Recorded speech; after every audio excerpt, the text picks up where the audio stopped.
Different aspects को इस chapter में स्टडी किया और हमने ये देखा कि फेडरलिज्म की कैरेक्टरिस्टिक्स क्या हैं।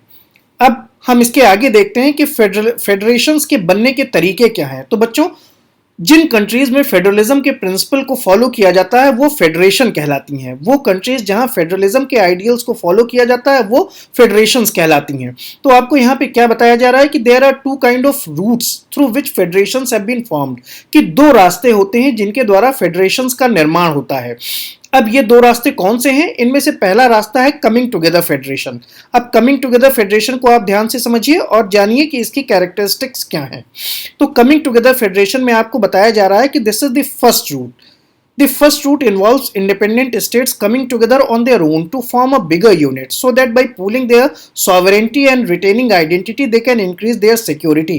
कि इसमें क्या होता है, coming together फेडरेशन में क्या होता है कि बहुत सारी छोटी छोटी इंडिपेंडेंट स्टेट्स अपने मन से एक दूसरे के साथ आ जाती हैं और एक बिगर यूनिट को बना लेती हैं और इसमें वो अपनी सॉवरेंटी मीन्स अथॉरिटी, इसमें वो अपनी अथॉरिटी को और अपनी आइडेंटिटी को पूल करती हैं। पूल करने का मतलब कि एक दूसरे में मिला देती हैं और इस तरीके से वो अपनी सिक्योरिटी को बढ़ाती हैं।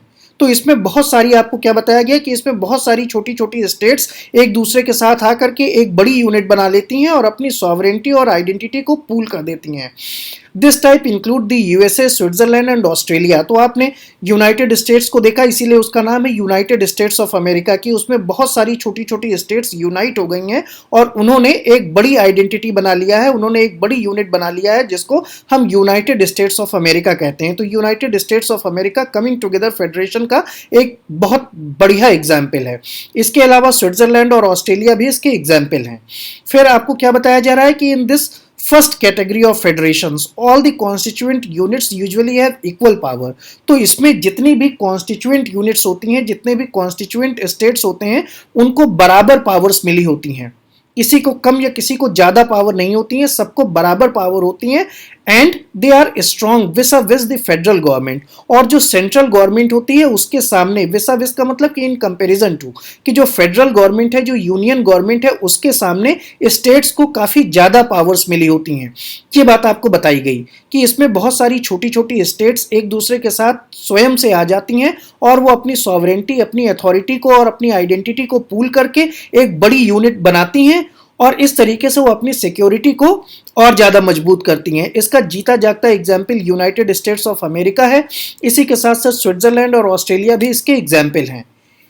फिर अगली बात इसमें आपको बताई गई कि इसमें जो भी कॉन्स्टिट्यूएंट स्टेट्स होती हैं उन सभी को बराबर पावर्स होती हैं। कोई स्टेट किसी दूसरे स्टेट से कम या ज्यादा पावरफुल नहीं होता और साथ ही साथ स्टेट्स जो हैं वो फेडरल गवर्नमेंट के सामने ज्यादा पावरफुल होती हैं।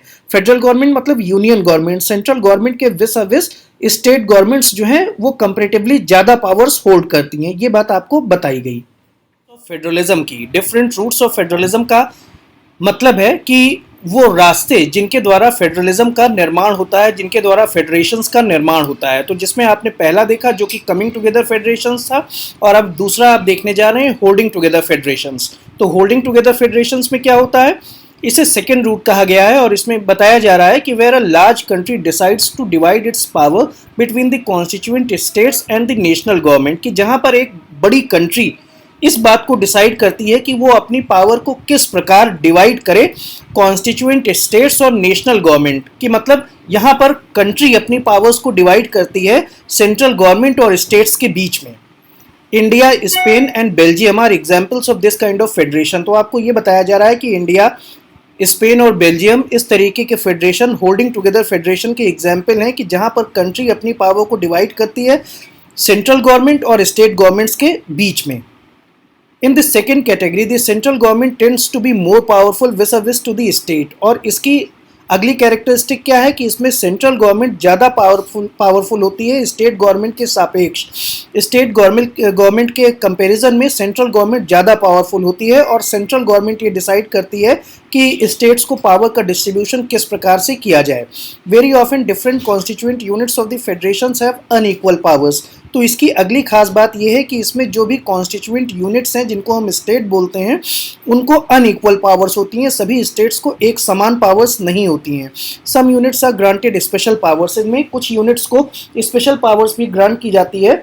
और इसी कंटिन्यूएशन में आप जब बुक पढ़ेंगे तो आप बुक में एक पुराना एग्जाम्पल जम्मू एंड कश्मीर का पढ़ेंगे, जिस तरीके की सिचुएशन जम्मू एंड कश्मीर में पहले प्रिवेल करती थी कि उसको कुछ स्पेशल पावर्स मिली हुई थी कि कोई भी जम्मू कश्मीर स्टेट के बाहर का आदमी वहाँ पर प्रॉपर्टी नहीं परचेज कर सकता है, वहाँ पे परमानेंटली सेटल नहीं हो सकता है। तो जबकि कश्मीर के लोग पूरे हिंदुस्तान में कहीं पे भी प्रॉपर्टी परचेज कर सकते हैं। तो इस तरीके की स्पेशल पावर्स थी, लेकिन अब आर्टिकल 370 हटने के बाद में वो पावर्स खत्म हो गई, तो अब उसका यहाँ पे डिस्कशन करना उचित नहीं होगा। तो ये आपने देखा holding together federations. Next heading, what makes India A federal country. तो बच्चों इस हेडिंग में हम देखेंगे कि वो कौन सी कैरेक्टरिस्टिक्स हैं जो इंडिया में फॉलो की जाती हैं कि जिसकी वजह से हम इंडिया को एक फेडरल कंट्री कह सकते हैं, कि जिनकी वजह से हम इंडिया को फेडरलिज्म का फॉलोवर कह सकते हैं। तो देखिए, what makes India A federal country, कि वो कौन सी कैरेक्टरिस्टिक्स हैं कि जिनकी वजह से इंडिया को एक फेडरल कंट्री कहा जाता है। तो इसके डिटेल्स में आप देखेंगे, ये आपको क्या बताया जा रहा है कि the constitution declared India as a union of states, कि हमारी कॉन्स्टिट्यूशन में इंडिया को यूनियन ऑफ स्टेट्स कहा गया है। Although it did not use the word federation, हालांकि हमारे कॉन्स्टिट्यूशन में इंडिया के लिए कहीं भी फेडरेशन वर्ड यूज नहीं किया गया है, लेकिन Indian union is based on the principles of federalism. लेकिन इंडियन यूनियन का एग्जीक्यूशन जो है, इंडियन यूनियन में जो कॉन्स्टिट्यूशनलिज्म का जो एग्जीक्यूशन है वो फेडरलिज्म की बेसिस पे है और फेडरलिज्म के प्रिंसिपल्स को फॉलो करता है। इस वजह से इंडिया एक फेडरल कंट्री है।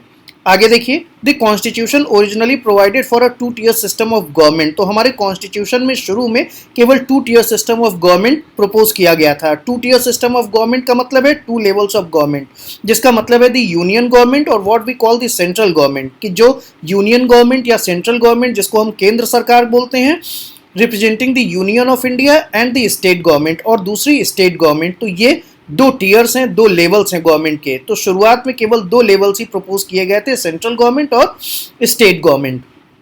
Letter a 3rd tier of federalism was added in the form of panchayat and municipalities, और इसी तरीके से उसके बाद में फिर एक 3rd tier ऑफ फेडरलिज्म भी ऐड किया गया जिसको पंचायत या म्यूनिसिपैलिटी बोलते हैं। जैसे कि आपने नगर पालिका वगैरह सुना होगा, नगर निगम सुना होगा, तो ये म्यूनिसिपैलिटीज या लोकल बॉडी में आती हैं। तो as in any federation these different tiers enjoy separate jurisdiction. तो फेडरेशन के सिद्धांत के मुताबिक सारे टीयर्स को सेपरेट ज्यूरिसडिक्शन, सारे टीयर्स को सेपरेट अधिकार प्राप्त होते हैं। तो the constitution clearly provided a 3-4 distribution of legislative powers between union government and state government. तो हमारे कॉन्स्टिट्यूशन में एक 3-4 डिस्ट्रीब्यूशन दिया गया है लेजिस्लेटिव पावर्स का यूनियन गवर्नमेंट और स्टेट गवर्नमेंट के बीच में, कि कौन से अधिकार क्षेत्र यूनियन गवर्नमेंट के हैं और कौन से अधिकार क्षेत्र स्टेट गवर्नमेंट के हैं। तो इसको 3 टियर का मतलब आप यहाँ पे ये ना समझिएगा कि सेंट्रल गवर्नमेंट, स्टेट गवर्नमेंट और लोकल गवर्नमेंट। लोकल गवर्नमेंट तो वो स्टेट गवर्नमेंट के ही लेजिस्लेटिव पावर्स का पार्ट है। यहाँ पे जिन 3 लेवल्स की बात की जा रही है वो यूनियन लिस्ट यानी कि केंद्र सरकार के अधिकार हैं, स्टेट लिस्ट जो कि राज्य सरकार के अधिकार हैं, और कॉन्करेंट लिस्ट जो कि स्टेट और राज्य दोनों सरकारों के अधिकार हैं। ये यहाँ पे मतलब है 3-4 डिस्ट्रीब्यूशन का। ध्यान दीजिएगा, ये जो 3-4 डिस्ट्रीब्यूशन ऑफ लेजिस्लेटिव पावर्स कहा जा रहा है, इसका मतलब यूनियन लिस्ट जिसका मतलब है कि केंद्र सरकार के अधिकार, स्टेट लिस्ट जिसका मतलब है राज्य सरकार के अधिकार, और कॉन्करेंट लिस्ट जिसका मतलब है केंद्र और राज्य दोनों सरकारों के अधिकार। इसका यहाँ पे ये मतलब नहीं है कि 3-4 डिस्ट्रीब्यूशन का मतलब हो गया कि यूनियन गवर्नमेंट से और स्टेट गवर्नमेंट और लोकल गवर्नमेंट। ये यहाँ पे ये 3rd फोल्ड जो है वो लोकल गवर्नमेंट को रेफर नहीं करता है। इस बात को आप ध्यान दीजिएगा, क्योंकि लोकल गवर्नमेंट स्टेट गवर्नमेंट की ही ग्रांट की हुई लेजिस्लेटिव पावर्स को एंजॉय करती हैं। तो यहाँ पे जो 3-4 डिस्ट्रीब्यूशन बताया गया है वो 3-4 डिस्ट्रीब्यूशन एक बार फिर से मैं बता देना चाहूँगा। यूनियन लिस्ट जिसमें सेंट्रल गवर्नमेंट की पावर्स आती हैं, स्टेट लिस्ट जिसमें स्टेट गवर्नमेंट की पावर्स आती हैं, और कॉन्करेंट लिस्ट जिसमें सेंट्रल और स्टेट दोनों गवर्नमेंट की पावर्स आती हैं। तो ये वो 3-4 डिस्ट्रीब्यूशन सिस्टम है। Details of the union list. अब यहाँ पर हम देखेंगे यूनियन लिस्ट को, तो ध्यान दीजिए, union list includes subjects of national importance. तो आपको क्या बताया जा रहा है कि यूनियन लिस्ट यानी कि जो केंद्र सरकार के अधिकार क्षेत्र हैं, जो केंद्र सरकार के ज्यूरिसडिक्शन है, उसमें वो सब्जेक्ट्स आते हैं जो नेशनल इंपॉर्टेंस के हैं, such as defence of the country, foreign affairs, banking, communications and currency. तो ये सब्जेक्ट्स यूनियन लिस्ट में आते हैं। They are included in this list because we need a uniform policy on these matters throughout the country. तो इन subjects को national interest का subject माना जाता है और इन सब्जेक्ट को यूनियन लिस्ट में इसलिए रखा गया है क्योंकि हमें यानी कि हमारे पूरे देश को एक यूनिफॉर्म पॉलिसी की जरूरत होती है इन मैटर्स पे। किन मैटर्स पे? कंट्री के डिफेंस पे, कंट्री के फॉरेन अफेयर्स पे, बैंकिंग से रिलेटेड इश्यूज पे, कम्युनिकेशंस और करेंसी। ये वो क्षेत्र हैं कि जिसमें हमें एक यूनिफॉर्म पॉलिसी की जरूरत होती है और इसीलिए इनको यूनियन लिस्ट में रखा गया है। तो यूनियन लिस्ट में रखने का मतलब है कि the union government alone can make laws relating to the subjects mentioned in the union list. इसका मतलब ये है कि ये वो सब्जेक्ट्स हैं, ये वो फील्ड्स हैं कि जिसके ऊपर कानून केवल यूनियन गवर्नमेंट या सेंट्रल गवर्नमेंट बना सकती है, कि इनके ऊपर कानून केवल यूनियन गवर्नमेंट या सेंट्रल गवर्नमेंट बना सकती है, इस पे राज्य सरकारें कानून नहीं बना सकती हैं। लिस्ट एंड कॉन्करेंट लिस्ट, ध्यान दीजिएगा। State list contains subjects of state and local importance such as police, trade, commerce, agriculture and irrigation। तो आपको क्या बताया जा रहा है कि स्टेट लिस्ट में वो सब्जेक्ट्स इंक्लूड किए जाते हैं जो स्टेट और लोकल इंपॉर्टेंस के हैं, जैसे पुलिस, ट्रेड, कॉमर्स, एग्रीकल्चर और इरिगेशन। और स्टेट लिस्ट के सब्जेक्ट्स पे कानून बनाने का अधिकार स्टेट गवर्नमेंट को होता है। The state governments alone can make laws relating to the subjects mentioned in the list. तो ये बात आपको बताई गई यहाँ पे। फिर नेक्स्ट कॉन्करेंट लिस्ट आती है। तो कॉन्करेंट लिस्ट में वो सब्जेक्ट्स हैं जिनके ऊपर सेंट्रल और स्टेट गवर्नमेंट दोनों कानून बना सकते हैं। तो ध्यान दीजिए, concurrent list includes subjects of common interest to both union government as well as the state government, कि इसमें वो सब्जेक्ट्स आते हैं जिसपे सेंट्रल गवर्नमेंट और स्टेट गवर्नमेंट कानून बना सकती हैं, दोनों ही कानून बना सकती हैं। सच एज एजुकेशन, तो एजुकेशन के मामले में जैसा कि आप जानते हैं कि सेंट्रल गवर्नमेंट के भी स्कूल्स होते हैं और स्टेट गवर्नमेंट के भी स्कूल्स होते हैं। जैसे आप बहराइच की बात करें तो यहाँ पे नवोदय विद्यालय सेंट्रल गवर्नमेंट का स्कूल है, अपने यहाँ केंद्रीय विद्यालय नहीं है, लेकिन जहाँ पर केंद्रीय विद्यालय भी होते हैं तो केंद्रीय विद्यालय और नवोदय विद्यालय सेंट्रल गवर्नमेंट के स्कूल्स होते हैं। और साथ ही साथ स्टेट गवर्नमेंट के भी स्कूल्स होते हैं, जैसे GIC, GGIC और दूसरे स्टेट फंडेड स्कूल जैसे महाराज सिंह, तारा महिला inter college, Gandhi inter college और इसी तरीके के दूसरे स्कूल्स जिनकी फंडिंग स्टेट गवर्नमेंट करता है। तो इस एजुकेशन ऐसा मुद्दा है कि जिसके ऊपर सेंट्रल गवर्नमेंट और स्टेट गवर्नमेंट दोनों कानून बना सकते हैं। इसी तरीके से forest, trade union, marriages, adoption and succession. Adoption का मतलब गोद लेना और सक्सेशन मतलब उत्तराधिकार। इनसे रिलेटेड भी कानून दोनों सेंट्रल गवर्नमेंट और स्टेट गवर्नमेंट बनाती हैं। तो both union as well as the state governments can make laws on the subjects mentioned in this list.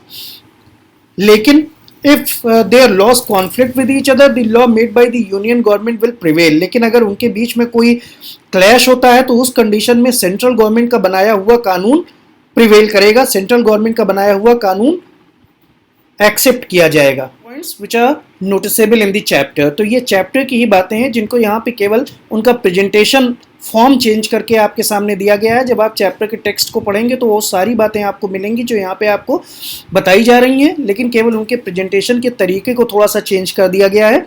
तो कुछ और इम्पॉर्टेंट पॉइंट्स जो इसी कंटिन्यूएशन में डिस्कस किए जाने चाहिए वो आपके सामने हैं कि according to our constitution the union government has the power to legislate on the subjects like computer software that came up after the constitution was made, कि जिस समय हमारा कॉन्स्टिट्यूशन बना था उस टाइम में बहुत सारे सब्जेक्ट्स ऐसे थे कि जो एग्जिस्ट ही नहीं करते थे, कि जैसे 1950 या 1948 के आसपास का पीरियड, उस टाइम तक कंप्यूटर सॉफ्टवेयर जैसी कोई चीज़ नहीं होती थी। तो ऐसे जितने भी मुद्दे हैं कि जिनके ऊपर कॉन्स्टिट्यूशन में कोई बात नहीं लिखी गई है कि वो कौन सी लिस्ट में आते हैं, उनको हम रेसिडुअरी सब्जेक्ट मानते हैं। ऐसे सब्जेक्ट्स को रेसिडुअरी सब्जेक्ट माना गया कि जो उस टाइम पे एग्जिस्ट नहीं करते थे जब हमारा कॉन्स्टिट्यूशन एग्जिस्टेंस में आया था। तो इन सारे रेसिडुअरी सब्जेक्ट्स के ऊपर कानून बनाने का अधिकार यूनियन गवर्नमेंट या सेंट्रल गवर्नमेंट को है, कि केंद्र सरकार ही इन सब्जेक्ट्स के ऊपर कानून बना सकती है।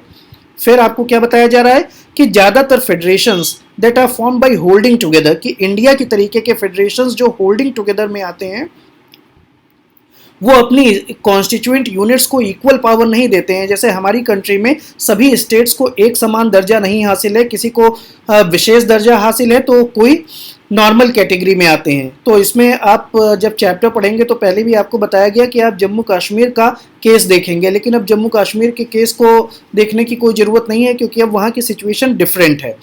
तो दस all the states in the Indian union do not have identical powers, की सारी स्टेट्स को आइडेंटिकल पावर्स नहीं मिली हुई हैं।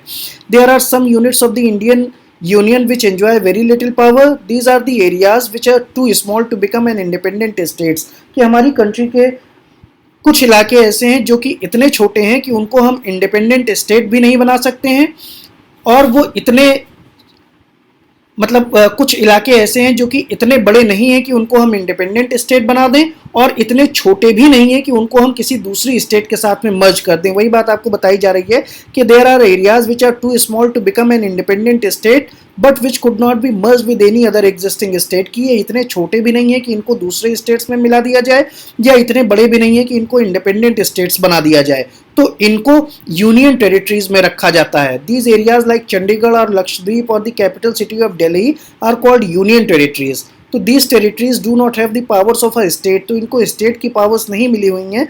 Central government has special powers in running these areas, तो इन एरियाज को रन करने में सेंट्रल गवर्नमेंट को कुछ स्पेशल पावर्स हासिल हैं। तो ये बात आपको बताई गई, और मेरे ख्याल से इतनी बातें आपको अच्छी तरीके से समझ में आई हों।